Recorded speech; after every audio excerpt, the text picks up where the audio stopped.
क्या गुलाम और बादशाह के दरमियान बहुत बड़ी जंग होने वाली है सुंदरी को लेकर।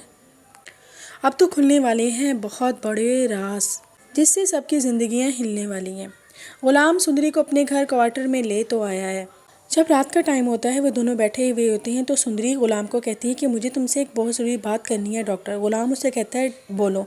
जहाँ तक मुझे लगता है कि सुंदरी गुलाम को बता देगी कि वह बादशाह वही है, इसका दोस्त, जिसने उसको नाचने वाली समझकर उसकी कीमत लगाई थी।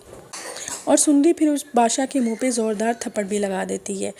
गुलाम जब ये सुंदरी के मुंह से बातें सुनेगा तो उसे ये पक्का यकीन हो जाएगा कि बादशाह ही है वो लड़का, क्योंकि बादशाह ने खुद बताया था कि सुंदरी ने उसके मुंह पे एक ज़ोरदार थप्पड़ भी लगाया है। और बादशाह ने गुलाम को ये भी बताया हुआ है कि वो एक लड़की नाचने वाली है। गुलाम सुंदरी की ये बातें सुन के बेहद परेशान हो जाता है, क्योंकि वो भी सुंदरी को बेहद चाहता है और उसे इतना पता है कि अगर बादशाह को पता चल गया कि सुंदरी मेरे पास है और मैं सुंदरी को बेहद चाहता हूँ तो वो कभी भी ऐसा नहीं करने देगा, क्योंकि बादशाह तो सुंदरी के इश्क में फुल डूबा हुआ है। वो उसे बेहद चाहता है सुंदरी को। गुलाम सुंदरी से सवाल करता है कि वो लड़का जिसके के बारे में तुम बात कर रही हो, क्या पता वो भी मेरी तरह तुम पे मर मिटता हो, तुम्हें बेहद चाहता हो। और अगर उसे पता चल जाता है कि सुंदरी तुम मेरे पास हो तो सोचो वो क्या करेगा। और वो शख्स आकर तुमसे अपने प्यार का इजहार करे तो क्या तुम उसको एक्सेप्ट कर लोगी। तो सुंदरी फ़ौरन से जवाब देती है नहीं, मैं उस शख्स से बेहद नफ़रत करती हूँ, मुझे उसमें कोई इंटरेस्ट नहीं है। वो गुलाम को साफ कह देती है वो बादशाह होगा, मिनिस्टर होगा तो अपने घर में पैसे की बलबूते पे तो बहुत कुछ लोग कर लेते हैं, लेकिन मुझे उसमें कोई इंटरेस्ट नहीं है। गुलाम सुंदरी की बात सुन के बेहद मुतमईन हो जाता है।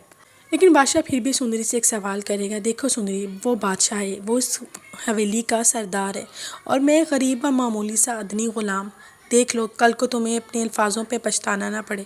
तो सुंदरी आगे से जवाब देती है कि मुझे इसकी दौलत से कुछ भी लेना देना नहीं है, मेरे लिए तुम्हारी मोहब्बत ही काफ़ी है ग़ुलाम।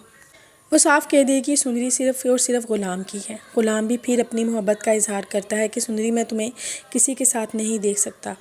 इतनी देर में बादशाह की कॉल आ जाती है। गुलाम डर जाता है, वो सुंदरी को कहता है तुम रुको, मैं बादशाह को मिलने आ जाऊँगा। उसको डर होता है कि अगर वो ना गया हवेली तो बादशाह खुद इसके क्वार्टर में आ जाएगा।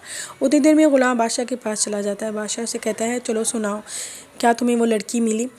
गुलाम उसकी तरफ देखता है लेकिन बोलता नहीं है। बादशाह कहता है चलो अगर आ ही गई वो लड़की तो चलो मुझे उससे मिलवाओ, मैं भी तो देखूँ ऐसी कौन सी लड़की है जिसने मेरे भाई के दिल पे कब्जा किया हुआ है।